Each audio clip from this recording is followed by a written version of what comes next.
अंत्यसंस्कार करण्यासाठी लाकडांचा वापर करण्याऐवजी विद्युत दाहिनीचा वापर करावा असं रोखठोक मत राज ठाकरे यांनी व्यक्त केलं।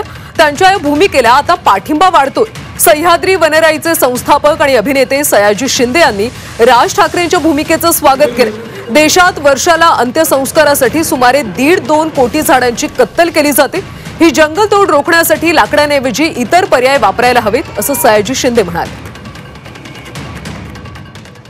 दरम्यान गोरेगावच्या हिंदू स्मशानभूमीतून या संदर्भातला आढावा घेत त्यांच्याशी बातचीत केली आमचे प्रतिनिधी कृष्णात पाटील यांनी। हा एक महत्त्वाचा मुद्दा आहे की झाडं कापून न देता विद्युत दाहिनीमध्ये अंत्यसंस्कार केले जावेत। तुमचं आणखी काय मत वेगळं असणार आहे? नरेश सक्सेनांची इथं कविता मी केली होती। आता आपण गोरेगावच्या हिंदू स्मशानभूमीत आहोत। ही विद्युत दाहिनी पाठीमागं आहे। राज ठाकरेंनी जो सांगितलेला मुद्दा आहे विद्युत दाहिनीचा, हा स्वागतार्ह आहे। मुख्य म्हणजे लाकडं वाचवण्यासाठीच आहे। लाकडाचा हिशोब करायला गेला तर महाराष्ट्रातल्या मुंबईतच फक्त या स्मशानभूमीतच मला वाटतं 300-350 प्रेत इथंच जातात। असा सगळ्या स्मशानभूमीचा विचार केला तर आकडा काढावा लागेल। मुंबई, पुणे, नागपूर सगळ्या महाराष्ट्राचा काढावा लागेल। भारताचा हिशोब केला तर मी ऐकलेला आकडा असा आहे की जवळजवळ 80 लाख ते 1 कोटी लोकांना अंत्यसंस्कारासाठी लाकडाचा वापर केला जातो। तर तसा विचार केला तर जवळजवळ 1.5 ते 2 कोटी लाख झाडं कापली जातात दरवर्षी। तर एवढा हिशोब केला तर हा हिशोब कसा सोडवणार आहे? मला वाटतं विद्युत दाहिनी हा पर्याय अतिशय चांगला आहे।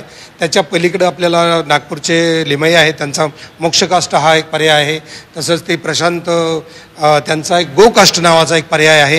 या सगळ्यांनी आपण एकत्र बसून राज ठाकरे साहेबांबरोबर एकदा बसूया। पर्यावरण मंत्री, मुख्यमंत्री किंवा फॉरेस्ट मिनिस्टर अशा सगळ्यांनी एकत्र बसून याच्यावरती विचार करायला लागेल। जंगलात पडलेली स्वतःहून हे नाही, ही लाकडं तोडली, झाडं तोडलेली आहेत म्हणजे ह्या झाडांचे प्राण घेतलेले आहेत।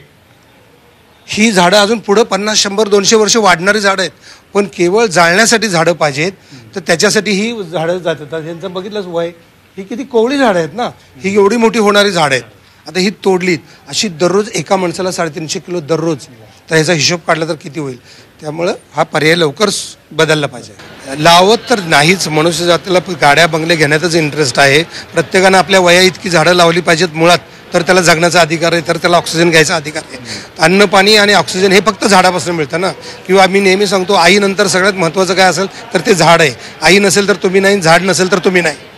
त्यामुळे ह्या दोनच गोष्टी जपल्या पाहिजेत। तर तेवढ्यासाठी आणि त्यातलं सगळ्यात मोठं हे स्मशानभूमी आहे। स्मशानभूमीमध्ये सगळ्यात जास्त लाकडं जातात, तेवढं वाचवली पाहिजे। एवढीच माझी तुमच्या G24 तासाच्या माध्यमातून मी सगळ्यांना विनंती करतो आणि त्यांनी ऐकावं अशी माझी नम्र विनंती। तर येत्या काळामध्ये हे चित्र बदलल्याने केवळ विद्युत दाहिनी आणि इतर मार्गांचा वापर केला जाईल तरच हे चित्र बदलेल आणि वर्षाला होणारी कोट्यावधी झाडांची कत्तल जी आहे ती थांबवली जाईल। पुढे जर्नलिस्ट रवी चव्हाणसह कृष्णात पाटील, झी मीडिया, मुंबई।